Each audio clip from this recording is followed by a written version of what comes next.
Welcome to Teaching Learning with Shweta. I'm Dr. Shweta and I'm starting my first lecture of the series Research Methodology that I've started on special request of some research scholars.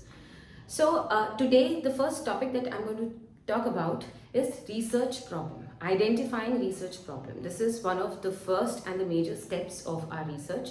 Any kind of research, whether it is whether you intend to make a research thesis or write a paper, whatever it is, but identifying a research problem helps you delimit your research and give it a proper shape and result in formation of research questions and begin with your research. So research problem identification is one of the most important stages and the initial stages of researching, and hence today I'm going to talk about research problem.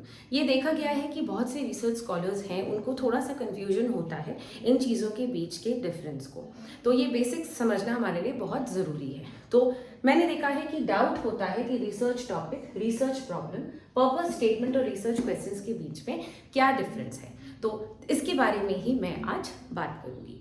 तो जैसे कि आप board पे देख रहे हैं research topic. Research topic क्या है? Research topic is a very broad thing. It is a broad area और अ फील्ड और अ डिसिप्लिन और योर एरिया ऑफ इंटरेस्ट जिससे आप कुछ भी चूज करते हो. अगर आप साइंस स्टूडेंट हो तो पॉसिबल है कि आपका जो रिसर्च टॉपिक है वो कुछ साइंस से रिलेटेड हो, बट वो बहुत ब्रॉड होगा. मतलब उसमें बहुत सारे ऐसे टॉपिक्स होंगे जिन पर रिसर्च हो सकती है. तो research topic is that broad field or that area from which your research problem and the other things they are taken. So usually it is based on our interest. For example, मैं अगर education की student रही हूँ तो मेरा research topic education रहेगा. अब education बहुत ही ज़्यादा broad हो गया, हम थोड़ा सा उसको narrow down कर सकते हैं. तो मैं ले सकती हूँ यहाँ पे psychology, educational psychology, criminal psychology या कोई भी तरह की psychology. So even then it is a very broad area. तब भी वो काफ़ी broad है क्योंकि उसमें से अनगिनत टॉपिक्स अभी भी लिए जा सकते हैं. So what is a research topic? It is a broad area or a field from which our research problem is identified, and it generally comes from your interest area or the stream or the branch in which you are working. So I'll take an example. I am writing distance education here. So distance education happens to be that broad topic or that broad area from which my research problem will be identified. तो ये तो generally जो होता है वो हमारे interest पर होता है. उसके बाद जो सबसे इम्पॉर्टेंट स्टेप है जिससे हमारी रिसर्च की शुरुआत होती है, that very crucial step and the most important step that shapes our research is identification of research problem. This is very very important. And यहाँ पे ही अगर गलती होगी तो रिसर्च की वैलिडिटी कम हो जाएगी. इसलिए यहाँ पे हमें बहुत ध्यान रखना है और यहाँ पे सुपरविजन का भी बहुत रोल है कि जो रिसर्च प्रॉब्लम है वो प्रॉपरली आइडेंटिफाइड की है कि नहीं. So what is a research problem? Research problem comes from our research topic. हम अपने टॉपिक जो हमारा इंटरेस्ट एरिया है, जो ब्रॉड एरिया है, जो फील्ड है, उसी में से हम अपना रिसर्च प्रॉब्लम चूज करते हैं. तो रिसर्च प्रॉब्लम क्या है? Any controversy, any problem that affects the society or holds importance or holds significance, or a problem that has not been that does not have any solution yet, that which is an issue or something that is affecting a huge population, it is affecting us or is something which is a matter of concern. कुछ ऐसी चीज जो हमारे topic में है वो होती है रिसर्च प्रॉब्लम जिस पर रिसर्च की जा सकती है. So that issue, controversy, concern or something that really affects the population of the society, that is our research problem which comes from distance education, which is worth researching, which is something that does not have a solution yet, or which is something which is a question that has not been answered or something that is not known to the world. तो कुछ ऐसी problem हमारे उस topic में से जो कि worth researching है, सिग्निफिकेंट है, इंपॉर्टेंट है, वो होती है रिसर्च प्रॉब्लम. तो वो हमें आइडेंटिफाई करनी होती है. तो ये बार बार मैं क्यों कह रही हूँ आइडेंटिफाइंग, क्योंकि कई बार क्या होता है हमें लगता है कि इस टॉपिक पे, इस चीज़ पर हम रिसर्च कर रहे हैं तो पता लगता है बाद में कि उस पर रिसर्च हो चुकी है, तो वो रिसर्च प्रॉब्लम ज़्यादा सिग्निफिकेंट नहीं हुई। तो ऐसी कोई हमें रिसर्च प्रॉब्लम चूज करनी होती है, वी हैव टू लुक और identify for such a research problem, for such an issue, such a controversy which is either not having a solution, not having an explanation, और which is something which is holding a lot of importance और significance for the society. So that is how we choose a research problem, and it is generally the first step of the research. Once you identify it, you give a justification, you write an introduction, you write the rationale or the need of the study, why this research problem was chosen by you, in which you mention the need of the study, you write how it is important. ठीक है, तो यहाँ पे जैसे मैंने topic लिया है distance education. अब इसमें हो सकता है जो इशू मैं एड्रेस करना चाह रही हूँ, जिस इशू पे मैं रिसर्च करना चाह रही हूँ, वो हो सकता है एब्सेंटिज्म इन डिस्टेंस एजुकेशन। तो डिस्टेंस एजुकेशन मेरा ब्रॉड टॉपिक हो गया। उसमें से जब मैंने रिसर्च प्रॉब्लम आइडेंटिफाई की, वो है एब्सेंटिज्म इन डिस्टेंस एजुकेशन। ऐसे कोई और प्रॉब्लम भी हो सकती है, तो हो सकता है एब्सेंटिज्म पे काफी काम हो गया हो, तो ये रिसर्च प्रॉब्लम इतनी सिग्निफिकेंट ना हो, but this is just an example. You have to choose a research problem which has not been addressed properly by current researchers. So research always has to add something new, कुछ knowledge base में नया add करना होता है हमें।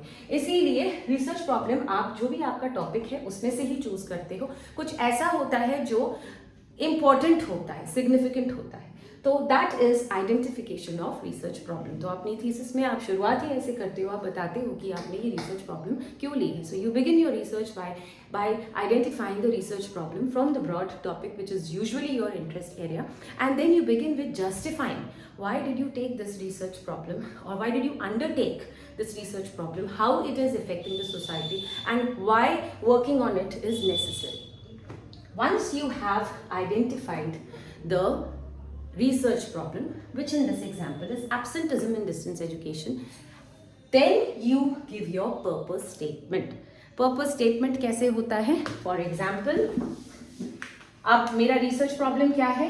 Absenteeism in distance education. तो अगर मैं लिखूं अ स्टडी ऑफ फैक्टर्स रिस्पॉन्सिबल और इफेक्टिंग और causing absenteeism in students of distance education in say Delhi region। तो मैंने क्या किया, अपने टॉपिक में से रिसर्च प्रॉब्लम लेके उसको और नैरो कर दिया। तो ये मेरा क्या हो गया, मेरा टाइटल हो गया कि हाँ आपने टॉपिक तो चूज कर लिया डिस्टेंस एजुकेशन, टॉपिक में से प्रॉब्लम आइडेंटिफाई कर ली absenteeism in distance education, but उसमें क्या काम करोगे? उसमें आप फैक्टर्स ढूंढ रहे हो, कॉजेस ढूंढ रहे हो, रीजंस ढूंढ रहे हो। This is your real work that you will be doing in your research. So this is the real purpose of your research problem. जो रिसर्च प्रॉब्लम आपने आइडेंटिफाई की, उस पर आप कैसे काम करोगे, how will you actually make it more specific. So that statement, this statement is your research purpose or your purpose of statement. तो जो आप टाइटल लिखते हो, जो आपकी थीसिस के कवर पे लिख जाता है, वो आता है आपकी रिसर्च प्रॉब्लम से। रिसर्च प्रॉब्लम आती है आपके ब्रॉड टॉपिक से। तो ब्रॉड टॉपिक से रिसर्च प्रॉब्लम आइडेंटिफाई की, फिर आपने बता दिया आपने वो टॉपिक क्यों लिया था, आपने वो रिसर्च प्रॉब्लम क्यों ली थी, वो क्यों इंपॉर्टेंट है। Once you are done with explaining the rationale behind the research problem or the need of the study, then you come to writing a purpose statement. This purpose statement becomes the title of your thesis, which is subject to changes for some time, but then usually this is that statement on which you actually work.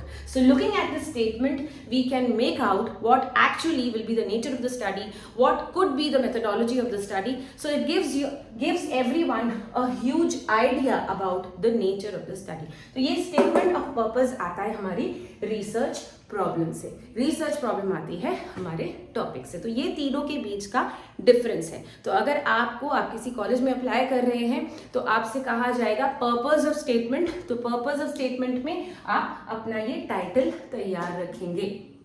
बाद में हो सकता है कि आपको supervision और guidance में थोड़ा सा चेंज करने बोला जाए, that is okay, but then at least people will get to know कि आप एक्चुअल काम क्या करना चाह रहे हैं। आप दिल्ली रीजन में काम करेंगे, स्टूडेंट्स के ऊपर काम करेंगे, और आप क्या काम करेंगे, आप कॉजेस देखेंगे एब्सेंटिज्म के ऊपर। एब्सेंटिज्म है आपका रिसर्च प्रॉब्लम। और डिस्टेंस एजुकेशन है आपका टॉपिक। तो यूजुअली जब आप रिसर्च करने की सोचते हो तो ये चीज़ें तैयार होनी चाहिए। उसके बाद आप रिसर्च क्वेश्चंस बनाओगे। हो सकता है इसमें मैं 4 रिसर्च क्वेश्चन बनाऊं या 1 रिसर्च क्वेश्चन बनाऊं, वही मेरे ऑब्जेक्टिव्स बन जाएंगे। उनको देख देख के मैं पूरी रिसर्च करूंगी कि for example this can have 2 or 3 research questions. Number 1, maybe the impact of motivational levels in distance education students. Number 2, I would love to see how many of them are working. If there is an effect of working students or flexibility, or if there is a lack of encouragement. So I can make several research questions and try to answer them throughout our research.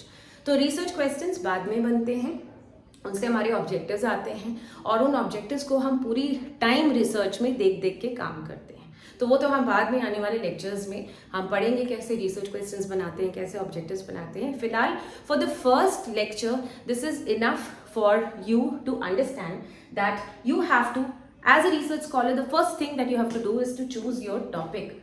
ठीक है, आप अपनी अपनी जो भी interest areas हैं उनको identify करिए। उसमें से आप एक प्रॉब्लम ढूंढिए जो कि आपको लगता है कि बहुत सिग्निफिकेंट है। So once you decide the topic you have to look for a problem that is major, that is significant and affecting the society and you want to work on it and has not been research pass. Then you come down, then you have to narrow it down to what actually you would do, on what people you would work, what would be your sample, and how you will work. So you have to give that one engine or that one statement that will be your title of the study. So that work you have to do in the beginning. इतना काम हमें शुरू में करना होता है। तो जब आप अप्लाई करते हैं अपनी रिसर्च प्रपोजल को लेके किसी यूनिवर्सिटी में, तो ये सारी चीज़ें आपको आपके माइंड में क्लियर होनी चाहिए ताकि आप क्लियरली बोर्ड ऑफ स्टडीज़ को बता पाओ और उनको भी समझ में आ पाए कि आप एक्चुअली इस रिसर्च में करने क्या वाले हो। So you choose the topic, you identify the research problem, you justify why you have taken this research problem, why it is significant, and then you write the statement of purpose or purpose statement or the title of the study, which is subject to changes for some time. And then you write the research questions or the objectives and you begin with your study. So that I think is very important to avoid confusion between these terms. For more videos on research methodology, do stay connected and subscribe my channel on YouTube, Teaching Learning with Shweta. Thank you and have a nice day.